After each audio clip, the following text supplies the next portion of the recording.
Ya, halo semuanya. Nama saya Sultan Akil dari DP 4401B.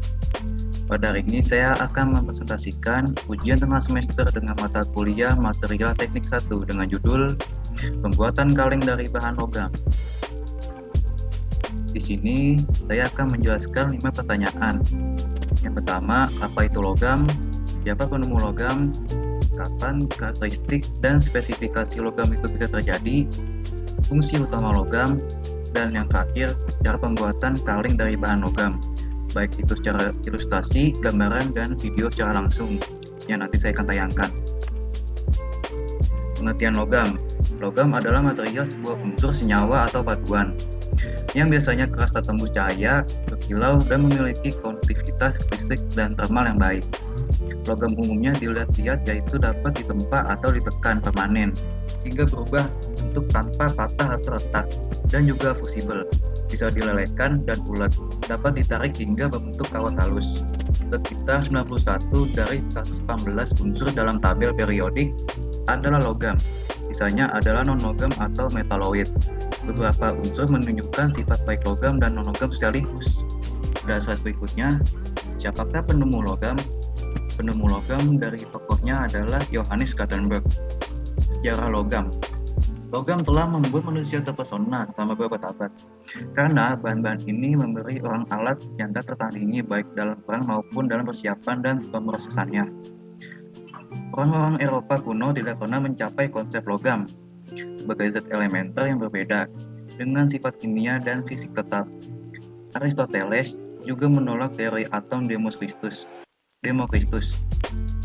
karena dia mengklasifikasikan keberadaan vakum yang tersirat yang diperlukan untuk sebagai sebuah kontradiksi. Aristoteles memang bagaimanapun memperkenalkan kualitas antagonis yang mendasarinya, kering versus basah dan dingin versus panas, ke dalam komposisi masing-masing dari keempat elemen tersebut. Kata logam awalnya berarti ranjau, dan baru kemudian mendapatkan makna umum produk dari bahan yang diperoleh ditambang. Alkimiawan Arab dan abad pertengahan percaya bahwa semua logam dan faktanya semua memberi sublunar secara tersusun dari prinsip belereng yang membawa sifat mudah terbakar dan prinsip paksa ibu dari semua logam yang membawa sebuah likuiditas atau fusibilitas dan volatilitas. Prinsip-prinsip ini tidak selalu merupakan zat yang umum belereng dan raksa yang ditemukan di kebanyakan laboratorium. Teori ini memperkuat keyakinan bahwa semua logam ditakdirkan untuk menjadi emas di perut bumi melalui kombinasi panas, pencernaan waktu, dan penghapusan kontaminan yang tepat, yang kesemuanya dapat dikembangkan dan dipercepat melalui pengetahuan dan metode alkimia. Dalam hal ini, ia berbeda dari batu yang meleleh di dalam api, karena meskipun batu mendapatkan kembali kekerasannya, tapi ia kehilangan bentuk dan sifatnya yang murni. Ada yang benar-benar lain. Quicksilver adalah logam. Meskipun alkimia tidak setuju dengan kita tentang masalah ini, begitu pula dengan bismut. Penulis Yunani kuno tampaknya masa bodoh terhadap bismut. Oleh karena itu, Amonius dengan tepat menyatakan bahwa ada banyak spesies logam, hewan, dan tumbuhan yang tidak kita kenal. Setiap logam memiliki bentuknya sendiri yang diawetkan saat dipisahkan dari logam yang dicampur dengannya. Kita hanya tahu kuningan buatan yang terdiri dari tembaga yang diwarnai dengan warna mineral. Namun jika ada yang harus digali, itu akan menjadi logam yang tepat. Logam oleh karena itu pada dasarnya padat, seperti yang telah saya nyatakan, atau cairan seperti pada kasus unik dari quicksilver. Tapi cukup, sekarang soal jenisnya yang sederhana. Nah, dari karakteristik tersebut ada sifat logam, jenis logam, keberadaan logam magnesium di alam. Sifat logam sendiri adalah yang pertama, dapat ditempa dan diubah bentuk. Yang kedua, penghantar panas dan listrik. Ketiga, keras, potongan atau kehausan, kenyal dan kuat, tahan terhadap benturan, pukulan martil, dan liat, dapat ditarik. Jenis logam yang pertama, baja. Menurut definisi, baja adalah logam alloy yang terdiri dari besi sebagai elemen dasar yang dicampur dengan karbon. Rasio paduan ini pada umumnya 99% besi dan 1% karbon. Namun demikian rasio ini bisa berbeda-beda. Tidak diragukan lagi bahwa baja ini adalah logam yang paling umum digunakan di dunia modern khususnya konstruksi. Yang kedua, aluminium, yaitu logam yang berwarna putih, keperakan dan memiliki sifat sangat ringan, juga tahan terhadap karat. Logam ini berfungsi sebagai bahan pembuatan kabel listrik, lintas udara, mobil, pesawat hingga kaleng minuman. Ketiga, tembaga. Tembaga adalah logam kuno lainnya. Penggunaan umum tembaga termasuk pada barang elektronik, pipa, air, dan lain-lain. Tembaga membentuk patina atau lapisan teroksidasi yang sebenarnya mencegah korosi lebih lanjut. Intinya warnanya menjadi hijau dan berhenti berkarat. Dan untuk keberadaan logam magnesium di alam untuk sekarang ini, magnesium tidak ditemukan di alam dalam unsur bebas, tetapi dalam bentuk senyawa. Senyawa-senyawa magnesium telah lama diketahui. Blake telah mengenal magnesium sebagai elemen di tahun 1755. Davy berhasil mengisolasikannya di tahun 1808 dan Bussy mempersiapkannya dalam bentuk yang koheren di tahun 1831.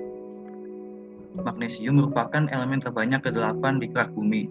Ia tidak muncul tersendiri, tapi selalu ditemukan dalam jumlah deposit yang banyak dalam bentuk magnesit, dolomit, dan mineral-mineral lainnya. Magnesium juga terdapat dalam air laut sekitar 3,7% dan dalam sayuran bayam. Ya, fungsi utama dari logam adalah yang pertama menyerap suara. Logam yang sangat efektif untuk menyerap suara yaitu logam timbal. Logam timbal ini mampu menyerap dan memantulkan radiasi yang ada di sekitar peralatan sinar 10 dan reaktor nuklir. Dengan kemampuan logam ini biasanya digunakan untuk melindungi reaktor nuklir agar tidak terpapar ke udara bebas dan melindungi para pekerja yang bekerja di bidang yang berkaitan dengan nuklir. Karena jika paparan nuklir tersebut terpapar ke dalam tubuh manusia, secara terus-menerus akan dapat menimbulkan beberapa kerusakan sistem yang ada di tubuh manusia. Lebih berbahaya lagi jika ibu hamil yang terkena paparan nuklir karena dapat menimbulkan cacat permanen pada anak yang di dalam kandungannya. Kedua, menghindari karat. Logam berat dapat digunakan sebagai bahan penahan karat yang ada pada besi atau baja. Logam berat yang digunakan yaitu zinc yang biasanya digunakan untuk melapisi baja. Berbeda dengan adanya manfaat batu granit dengan adanya logam zinc tersebut.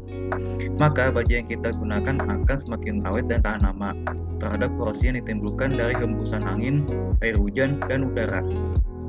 Yang ketiga, peralatan memasak. Seiring berjalannya waktu dan semakin majunya perkembangan teknologi, berbeda dengan manfaat penggunaan logam berat dengan sifatnya yang mudah ditempa menjadikan logam ini dapat dibuat menjadi berbagai macam bentuk yang diinginkan, seperti alat untuk memasak yaitu panci, wajan, teflon, oven, pencapit sayur, sendok, garpu, pemanggang, cetakan kue, dan alat yang lainnya yang digunakan untuk mempermudah kita untuk memasak. Ya, pada slide ini saya akan menjelaskan bagaimana cara membuat kaleng dari bahan logam. Pertama, membuka gulungan template menjadi lembaran. Kedua, memotong lembaran menjadi ukuran yang lebih kecil atau slitting. Tiga, pemberian lapisan dengan vernis pada bagian permukaan dalam dari kemasan. Empat, lembaran yang telah divernis dikeringkan dalam mesin pemanas atau oven. 5. Lembaran luas dipotong menjadi lembaran kecil seukuran satu tubuh kaleng. Proses ini disebut slitting. 6. Masing-masing helai kecil digulung menjadi bentuk tabung. 7. Tabung dilas. Pada resistensi welding, suatu arus listrik melewati dua permukaan pelat yang akan disambung. Karena adanya hambatan arus listrik, timbullah panas yang akan melelehkan permukaan pelat, sehingga kedua pelat menyatu. 8. Bagian dalam bekas lat disemprot atau dioles kembali dengan vernis atau lat. Sedangkan pada bagian luar disembur dengan udara panas untuk mengantisipasi berubahnya sifat mekanis karena pengelasan. 9. Pembentukan kuping atau flank pada bagian atas dan alas badan kaleng pada mesin flanger. 10. Tujuan pembentukan kuping atau flank untuk memudahkan peletakan tutup atas dan bawah. 11. Pembentukan cincin atau manik-manik melingkar dalam badan kaleng. Tujuannya untuk menambahkan kekuatan badan kaleng. 12. Pengujian dengan cara meniupkan udara bertekanan ke dalam kaleng untuk memastikan bahwa kaleng tidak bocor. Pada saat peniupan kaleng dibenamkan dalam air. Ya, untuk slide nanti saya akan tampilkan sebuah video secara langsung bagaimana proses pembuatan kaleng dari bahan logam. Ya mungkin itu saja yang bisa saya sampaikan. Kurang lebih mohon maaf. Cukup sekian dan terima kasih semuanya.